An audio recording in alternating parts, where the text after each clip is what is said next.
I would like to thank the Foundation, the Hike Foundation, and the Slovak Taxpayers Association for inviting me to come here. I've been through a lot of Central and Eastern Europe, but this is my first trip here. I'm both happy to be here and I'm sad to be here. I'm happy to be here because Slovakia was a very important country in the flat tax revolution. I'm sad to be here because there's going to be a funeral very soon for the flat tax.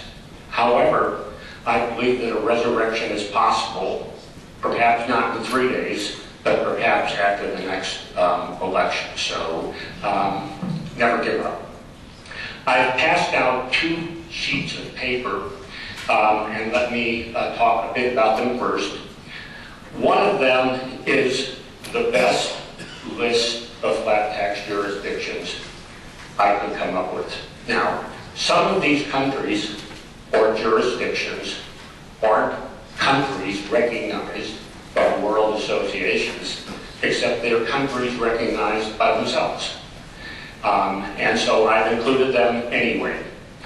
And for some of them, I've been able to find the exact law, translated into English, or the local language, which technology helps you translate. So 1 or 2 of these may be out of date, but by and large, this is a reasonably current and comprehensive list. And as you can see, several countries from 2011 joined the list. It's very encouraging in that regard. I have a table in my office where I've been able to purchase a small flag of every country that has adopted a flat tax, and the table is absolutely full of these beautiful colored flags. Some of you, for example, might have a hard time finding Tuvalu, but they have a wonderful low flat tax. In any case, for the moment, I will have to remove the flag of the Slovak Republic and put it back in the drawer, but hopefully take it back out soon. So you can check these if you want to look up some more, but this is a good working list. The second thing is a summary of my remarks, but I live right in the middle of Silicon Valley. And therefore, as someone who lives in the middle of Silicon Valley, I believe strongly in the digital revolution and the digital disruption of traditional ways of doing business. So as part of that, I really don't give out business cards anymore. As long as you can spell my name, you can find everything you need to know about me by simply typing my name into any internet search engine. And the first thing that comes up is my biography, and it lists my publications. It lists 2 blogs I maintain, one where I update the flat tax. It has my home page, and then if you want to click on any item in there, you can continue further. So I've given you my email address in case you want to get in touch with me by email. I also maintain a blog on the flat tax. I've been doing this for a long time. I have several hundred postings, and I try to provide a chronicle of every event that affects the flat tax everywhere in the world. I ask Google to send me information every day on any time the words flat tax appear in any language in any publication. So you can maintain that. And then finally, for a long time, we have persuaded the Hoover Institution that it is a good idea to make the dissemination of this idea free of charge. So the third link will take you to the flat tax book. You can download each chapter, you can print it, and it's free of charge. So you really don't have to buy the book if you don't want to, and this makes it possible for anybody, anywhere in the world, to have a copy. We also have French, Italian, Spanish, and German copies online. These are both free, or you can buy the book, and these have been published by the European Center of Austrian Economics Foundation in Vaduz, Liechtenstein.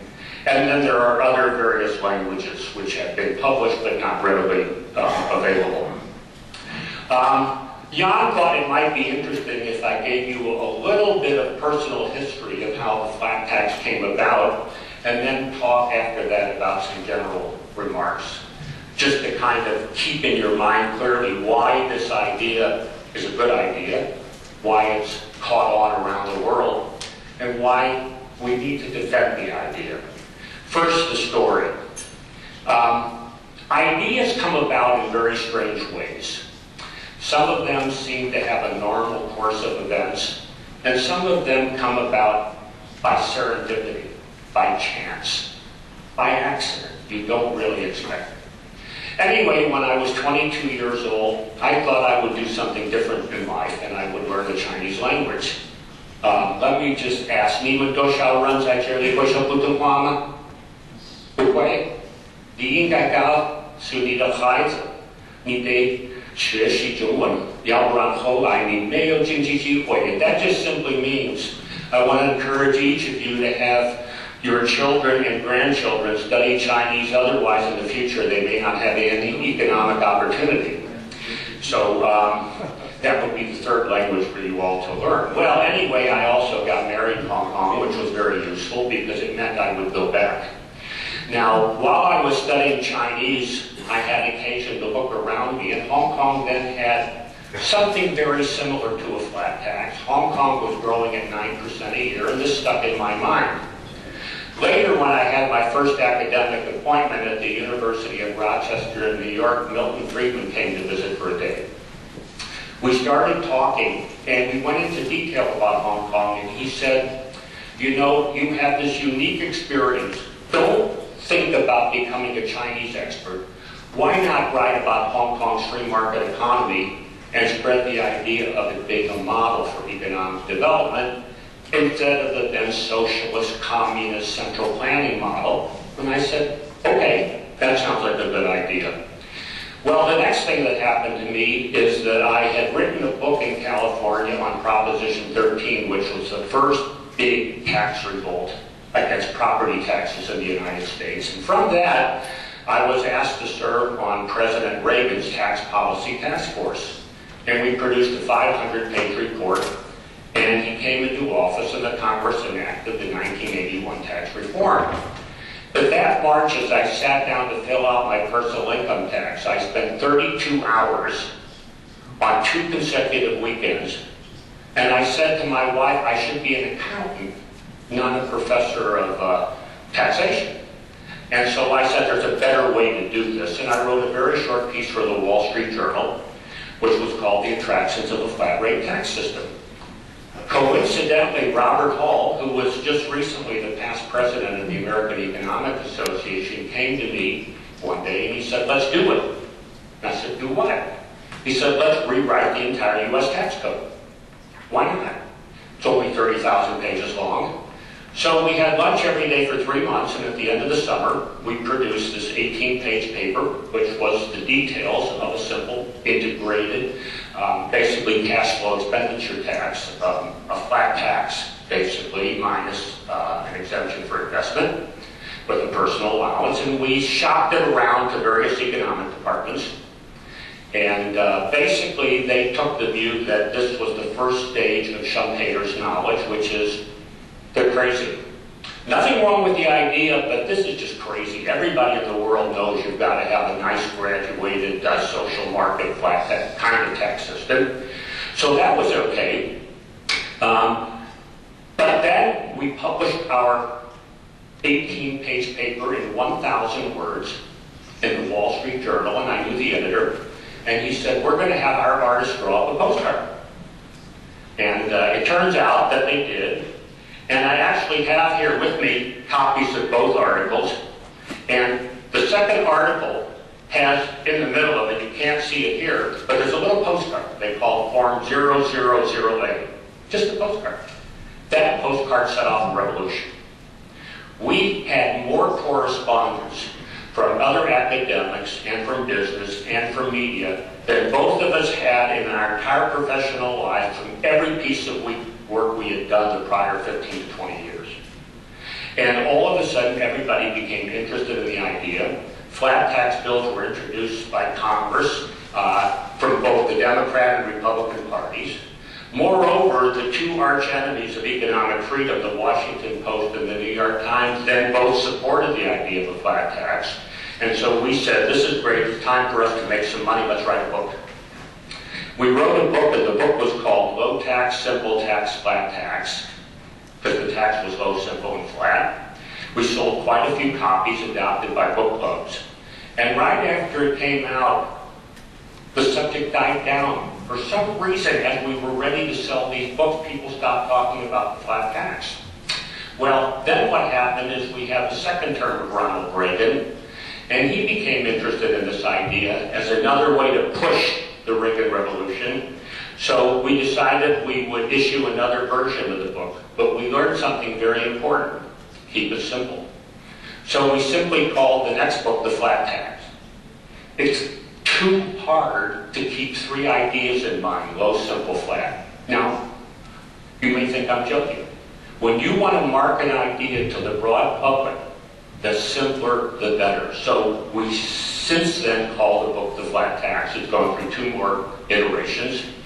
In 1986, against all odds, Reagan passed his Tax Reform Act, which had only two rates, 15 and 28. But two rates really are not stable. Anybody who thinks you can have two rates for very long, it turns out 3 years later there's three rates, and then you go to bed one night and then there's four rates. So one rate matters, but the minute you start adding rates to it, it seems to disappear, and more rates are added to the system. So after this passed, the flat tax movement died down, but we were very lucky. The Soviet Empire collapsed. Because without the collapse of the Soviet Empire, we might have had a stalled revolution. But fortunately, the system was rotten and ultimately crashed. And all these new independent countries cropped up. And among them was a young 32-year-old Prime Minister of Estonia, Mark Lahr, who read Milton Friedman's book, Capitalism and Freedom. And our book at that point was available to people. And so Estonia began to lead this new revolution. And as you can see from the table I set from it, thereafter it was one country after another. Now the revolution took a very interesting form, because Estonia, Latvia, and Lithuania very quickly in succession adopted one or another variety of the flat tax. But if you look around at other countries, Russia had 3 brackets, and I'm not sure Slovakia had 5 brackets, and other countries 4 brackets. And it turned out that the Baltic countries had a much quicker, better reform result. And then, very important, Russia decided to move in the direction of the flat tax. And once again, this was almost an accident of history. A young man named Andrei Illarionov, who headed a statistics institute in Moscow, came visiting in Hoover, and I introduced him and at a conference, at a seminar, and I gave him a copy of my book, and he said, that's very interesting. He went back to Moscow, and he and Boris Federer approached then President Yeltsin when he wasn't drunk, and said, let's do a flat tax. But all of the oligarchs and the others who didn't pay any tax didn't want a simple flat tax that could be enforced. So, fortunately, Yeltsin stepped aside, and in came Putin. Putin appointed only one presidential economic advisor. It was Andrei Illarionov, and he said, let's do the flat tax. So Andrei asked me if I would come and talk about it, and I said no. He said, why not? I said, because it has to be your flat tax, not my flat tax. It has to be seen as a Russian idea, not a foreign idea. So we said, okay, and a month later, Russia had its 13% flat tax. And the revenue doubled the second year and doubled again the third year. So all of a sudden, we had a big country. Now, why was this important? I kept talking to people in America and elsewhere about the Baltic states. But, oh no, Estonia has 1.5 million people, and Latvia has 2.5 million, and Lithuania has 3.5 million. And I said, well, how about Guernsey and Jersey? Jersey has Jersey cows. Guernsey has Guernsey cows. And little islands with cows can't be compared to a big country. Then finally Russia, it's a big country. Oh, that's a problem. If it works in a big country, maybe it'll work in every country. So the Russian case was very important simply because it established the principle that a large country could introduce a flat tax. And it worked much better than the previous three-rate system of 12, 22, and 30. In fact, it got to the point where Russians would even have pictures taken of themselves writing very large checks to pay the 13% flat tax. And it helped, of course, they threw a few oligarchs in jail and a few others left the country, and all of a sudden Russia started paying taxes. Well, then many of you know the history of a lot of these other countries. And it got to the point, fortunately, that after Slovakia introduced the flat tax, we now had two very clear, good examples that you could show to the rest of the world, at least for me. So I've been contacted by a number of countries in Latin America, Middle East, Africa, and elsewhere. And they always ask if I can help them with the flat tax. And I say, I have a better idea. Let's see if you're really serious. I suggest you do the following. Take a team of 3 or 4 people, your finance minister, your treasury consultant, a leading politician, one of your economists, and you take a trip for a week. You spend 3 days in Estonia, you spend 3 days in Bratislava. You speak to the various government officials who were responsible for implementing the flat tax. Then you speak to the people of the Treasury who implemented it and recorded the Treasury flows. And if you don't want to do that, why not invite them, send them a prepaid business class ticket, have them come to your country? Because at this point, we now have some successful examples of countries with real-world experience that have had a great success.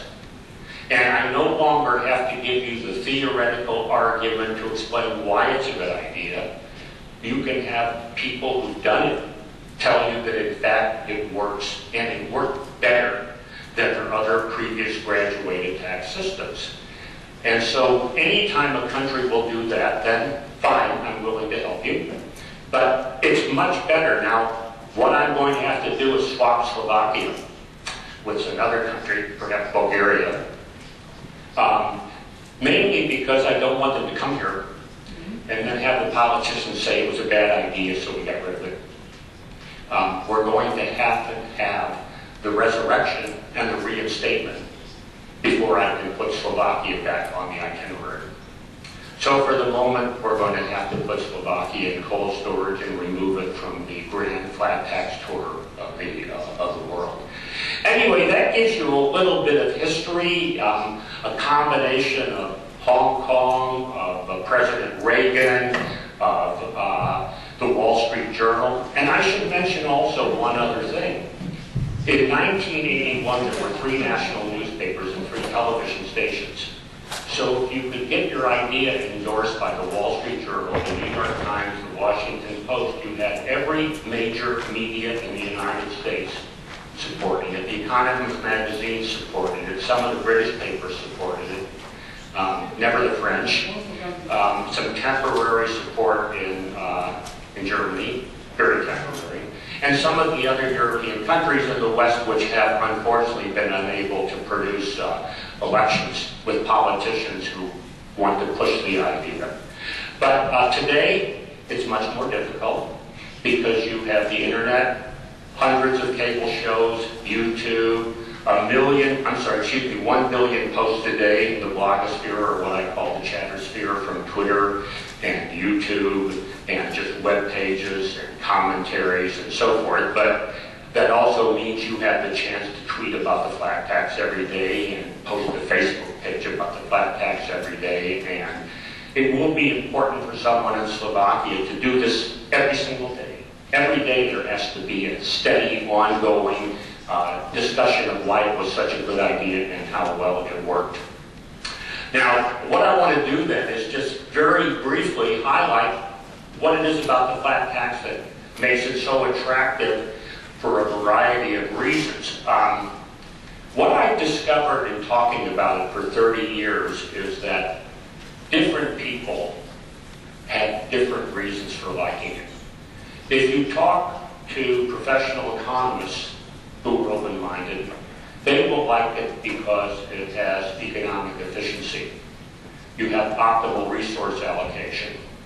Whereas graduated tax system with lots of loopholes and deductions and credits and exemptions misallocates capital, misallocates labor, misallocates natural resources in favor of those that are tax preferred and against those that aren't. And it produces a politics of special interest constantly trying to increase the benefits they have or add new benefits through the tax code.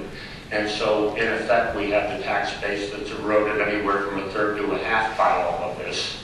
And as a consequence, we have very high rates. So, economic efficiency is a very good reason. A second reason, which I found in the United States and other countries to persuade the idea, and varies from country to country, is simplicity. The beauty of the flat tax is simple because it can all be filled out on a postcard. In our book, we have 2 postcards, 10 lines for a business tax and 12 lines for a personal tax. That's all it needs. And these lines are relatively self-explanatory, and you need a few pages of regulation to clarify certain items. But other than that, the U.S. tax code is 10 times longer than the collected works of Shakespeare. It's 10 times longer than the Bible. It's basically about 66,000 words, but it's not as long as the German tax code, which is twice as long as the American tax code. But you see, you can have a lot of mischief when you have a complicated tax code. Second thing is, a simple flat tax is easy to administer, and it's relatively easy to collect. And if the rate is low, people are less reluctant to avoid it or evade it. And if everybody pays the same rate, then most people are willing to pay it. I usually ask the audience a question. If you live in a nice neighborhood and children are playing in the street, and a car comes down the street very fast, doesn't stop at the corner, and some child may be hurt or barely escapes being hurt, your inclination is to report the driver of that car to some authority to protect the lives of children. But if you live in a neighborhood where you find your neighbor has found a very effective way to get around the tax code, will you call the government and say somebody's cheating on his taxes? No. Most people will say, how do you do it? Please show me how. And that's a standard answer that everybody will give. So what the tax code does when it's complicated at high rates, it turns all honest, law-abiding, decent people into criminals.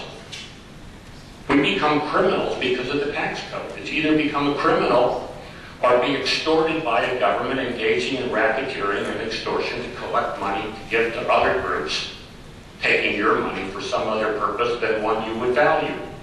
So I think in this particular regard, by knowing everybody is subject to the same tax system at the same tax rate, we can take criminals and make them honest people again. And that's exactly what happened in Russia. A lot of criminals became honest people. So in some sense, a low, simple tax system has a moral foundation because it will keep people honest, keep government officials honest. There's no way to bribe government for special favors because everybody's subject to the same low rate. Okay. A third thing is, and I think this is very, very important, which is beware of anybody who wants to achieve social goals through the tax code. Because there's more social goals than money.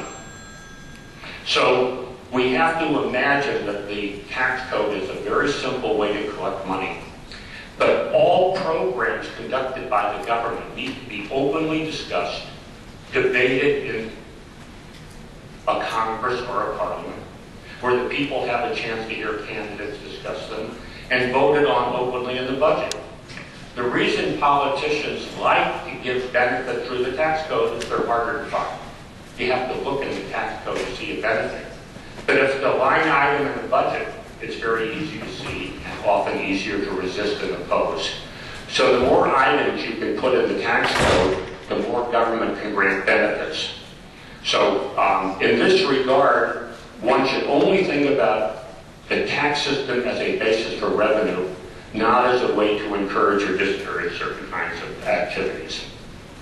Now, I have a section here called features, but I want to pull out of that something that's very, very important. Because the number one argument against the flat tax that's made everywhere in the whole world consists of 3 words. It's not fair. I hope 3 words in Slovak as well as English. It's not fair. Why is the flat tax not fair? The idea is that upper income people, rich people, should not only pay at least the same rate, but for each time the income goes up, you should pay another higher rate, which is what's just going to happen here in Slovakia. And this argument is today the defining characteristic of the American election. If you watch the debates, if you watch the American press, President Obama and the people around him pay just a little more. Millionaires and billionaires should pay just a little more. And if you ask, how much is a little more? Please tell me the number beyond which it will stop. No one ever gets an answer. Never. Not once. And the reason for that is, when you get a little more, there's always room for a little more. So, take Reagan, 28%. The first George Bush, 31%. President Clinton, 36 and 39.6%. Well, the rates came down 20% across the board, 10 to 35, but now we should take those rates of 35 and make them pay just a little more. But as you know, there's some countries where 40% isn't enough. The Scandinavian countries for a while thought 60% was a nice rate. But you will never find anybody telling you what is the maximum top rate ever. Now, the second point of fairness, I think, is equally interesting. There's about 180 jurisdictions with a personal and business income tax in the world. What I find interesting is that no 2 are exactly alike. Either the allowance is slightly different, or the characteristic of the flat tax is slightly different. But as important as that, in the United States, we have had since the beginning of the income tax probably 8 or 9 different variations of it. Rate went up, the rate went down, the rate went up, the rate went down, the rate went up, down, and then up, okay? We also have in each variation different exemptions, different benefits. Same is true in other countries. So if you will take 100 countries, maybe with an average of 3 or 4 different systems, you will find anywhere from 3 to 4 to 500 different examples of income tax systems in different countries at different times. You tell me which one is the most fair, right? Can you find one that any 2 people will agree is the most fair? Or let's just simply go to any one of the countries that's had different income tax systems in its history. You tell me which one of those is most fair. And then you promise on a blood oath in which you will commit hara-kiri, suicide, if the rate ever goes above some rate that's too high. There's no such rate. So the problem with fairness is that it's very easy for the opponents of the flat tax say, it's not fair because you're giving rich people a tax break by lowering their rate, and it means you must raise taxes on everybody else. That's not true. As an economy grows, everybody's after-tax income increases. Now that sentence is very hard to run in a campaign, so you have to find a way to do that too. But as soon as you begin to defend the flat tax against a simple charge that's not fair, you need 50 words, 100 words, 5 minutes, 10 minutes. You don't get 50 minutes or 10 minutes. You get 17 seconds on television. In an advertisement, you get 25 seconds, 30 seconds. So it becomes an increasingly difficult to defend the flat tax when its critics simply say it's not fair. The rich get a big tax cut. So the point is, I want you to think long and hard about fairness. And I want you to be able to explain why the flat tax is the fairest tax of them all. Because apart from an exemption, which is, except for Georgia, personally necessary to get it adopted anywhere, any tax increase will affect the entire population of the tax net. So you have a constituency opposing tax increases. But if you have more than one rate, we always say just that top 2%, just that top 5%, just that top 1%. Okay?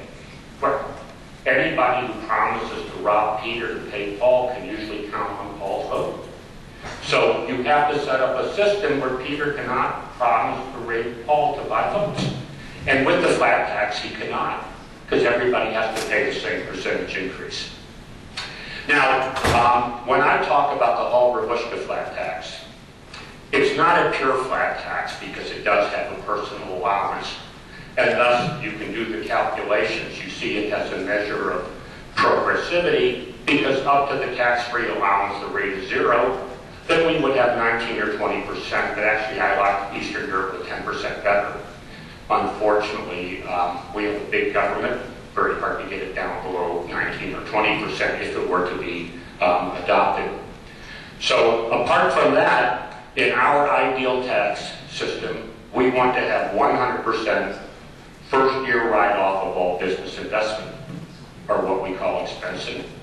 And what that does by taking investment out of the tax base, it converts the tax into a consumption-based tax.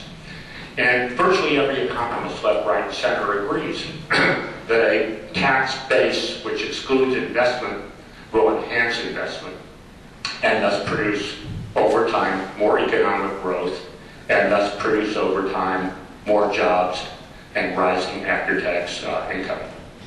Now, some of the other items that I've listed in here, as you can see, one needs a broad base and a low rate. The flat tax will encourage investment. And another point, if you look at whether it's the American legislation or the European Union rules, you see that these rules preclude discrimination. It's no longer legal in most countries to discriminate on the basis of race, sex, gender, religion, handicap status, and so on. So why should it be okay to discriminate on the basis of tax? It seems to me odd that what we do is discriminate every minute, every day on the basis of who should pay what tax. At the same time, these international institutions have all these prohibitions on other forms of discrimination. We should have equal treatment of equals in that regard, and thus the flat tax eliminates discrimination. And eliminating discrimination is good. Everybody agrees there. So that's another benefit to explaining the virtue of the flat tax. It reduces corruption for two reasons. Number one, the rates are low. When the rates are 50%, if you cheat $1, that's terrific. But if you earn $1, you keep 50 cents. It's more lucrative to cheat than to pay tax. But if the rate gets down to 20%, the ratio changes. You only save 20 cents or 20, whatever the unit is, on the dollar or the euro. And at that point, people, it's just as well, let's pay the tax. I have been told by many company presidents that a rate of 20% or below basically removes taxation from consideration as part of economic planning. In the worst early part of America under Jimmy Carter, where we had very high inflation, very high interest rates, every corporate CEO had two people sitting on his side. The first person was the economic analyst who said, these are the economic conditions, these are the business conditions, and this is why we should invest. And over here was the tax analyst who said, no, you can't do that, it'll cost you too much money. Maybe you should do this, it will cost you less. And the economist would say, but then you won't make as much money. And the tax guy would say, yeah, but if you make it, you don't get to keep it. So there was a constant fight between the tax considerations and the economic considerations. With a low flat tax, we throw out the tax man, you pay 15 or 10 or 20%, and you focus more on the business situation as a way to maximize the growth of it. Sole proprietorship, a partnership, a corporation, or any other form of doing business. Another thing Eliminating the flat taxes eliminates double taxation. Some countries have done this, others have not. So any business that pays a tax, whether the dividends or the interest are paid out, those are already free of tax. And by the way, capital gains, if you look very carefully at the national income accounts, capital gains are not included. And since we want to tax income, there's no reason to tax capital gains, but capital gains are also a second taxation. Because if a business pays tax on its rising profits, a rise in the value of the stock is simply a claim on the increased future earnings as reflected in a rising stock price. So to tax the capital gain of a stock is a double taxation on a single stream of earnings. So by full integration, we get rid of double taxation. Then finally, we equalize debt financing with equity financing. Now if you go borrow money, it's deductible. So you load up on debt. But if interest isn't deductible and dividends are not taxed a second time, you equalize the treatment between debt and equity. And I think the world would be in a much better place today if we had accumulated more equity and less debt, particularly in the financial sector. So I think that's a short list of the relevant features. I think these need to be thought about.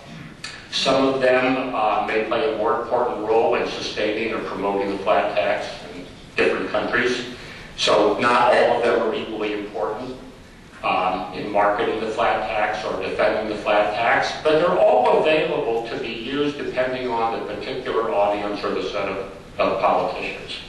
I'm going to wrap up here with a few more minutes, and then we can take some questions. Who's opposed to the flat tax?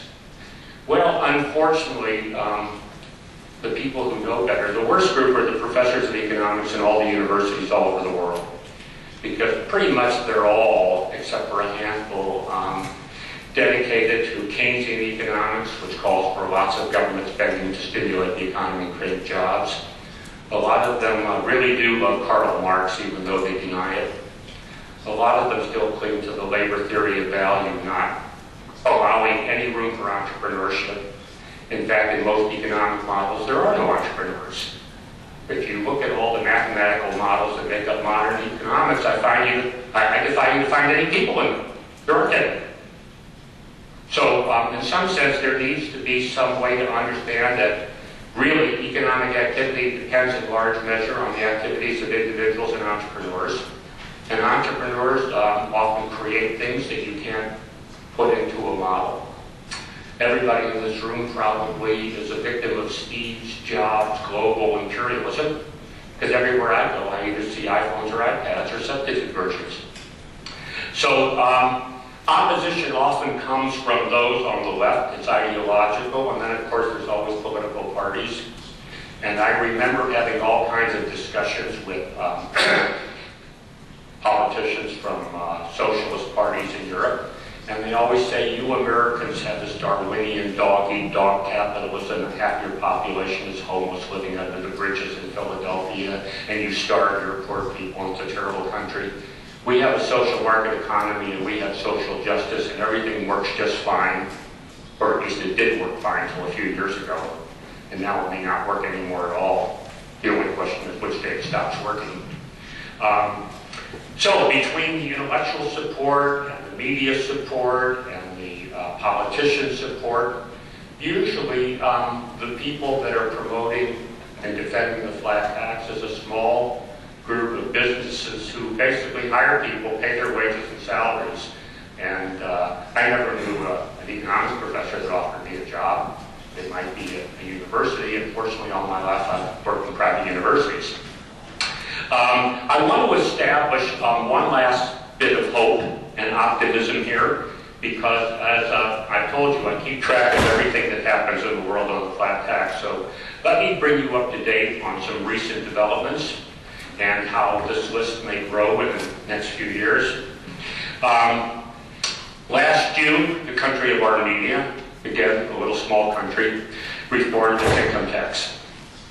It came this close to a flat tax. For 95% of the population, they have a tax rate of 24.4%. And then for a very, very, very small group of people in the upper income, 26%. 24.4 and 26. a gap of 1.6. So Armenia is right on the edge, if we can just maybe split the difference between the two, but taking Armenia into what I would call the world of the flat tax. Now, a number of countries have taken steps which I believe have a great possibility of leading to the flat tax replacing their otherwise complicated, detailed, graduated tax rate systems. For example, this past April, the government of Malaysia enacted what they called a preferential 15% flat rate tax. Any citizen of Malaysia who was working abroad, if they come back to Malaysia and they have a high-tech background, gets a preferential 15% rate for 5 years. Now, you'd think only 5 years. But there are very few things as permanent as temporary measures. And something like 5 years will then become 10 years because if it isn't extended, those people will threaten to leave. So I believe once the Malaysian people see that these returning people are getting 15% while they themselves pay 35 or 40, it will produce the political pressure across the board for a 15% rate. Then another country, which is Malta, it established a non-resident 15% flat tax to encourage the development of Malta as an information technology center and as a center for skilled people from around the world to come in and help diversify and modernize the economy. This is applied only to people who are at 75,000 euros or above, but once again it sets in a motion where people who live in Malta who earn that will want the same tax rate, and then the pressure will be to drop it from 75,000 to 60,000 to 50,000. So I think Malta has taken a very big and important step moving in the direction of a flat tax. Now there's another little place that surprises you when you look at the details, this little country of Andorra that sits between Spain and France, and it turns out while it's a tax-free shopping center, they do have an income tax. And it turns out to be rather complicated and steep. They've now introduced a non-resident 10% flat tax. And again, once this thing takes hold, you build up natural momentum. We talked earlier about some of the Swiss cantons have a flat tax, some of the Canadian provinces, and some of the American states. So it sits there and it's constantly bubbling and percolating. But this movement toward these returnees or these non-residents moving to places. So I think I see, despite Slovakia's temporary, I should say, demise of the flat tax, the movement is still spreading and the movement is still growing. So I remain optimistic, I remain hopeful, and hopefully soon, another election from now, I can put the flag back on top of my desk. So let me stop at this point. We've got 15 minutes, I think, for some questions. I don't have an earphone, so I can go, maybe I can sit at the table here and take questions there, so if anybody wants to ask in any language other than English, we can proceed that way.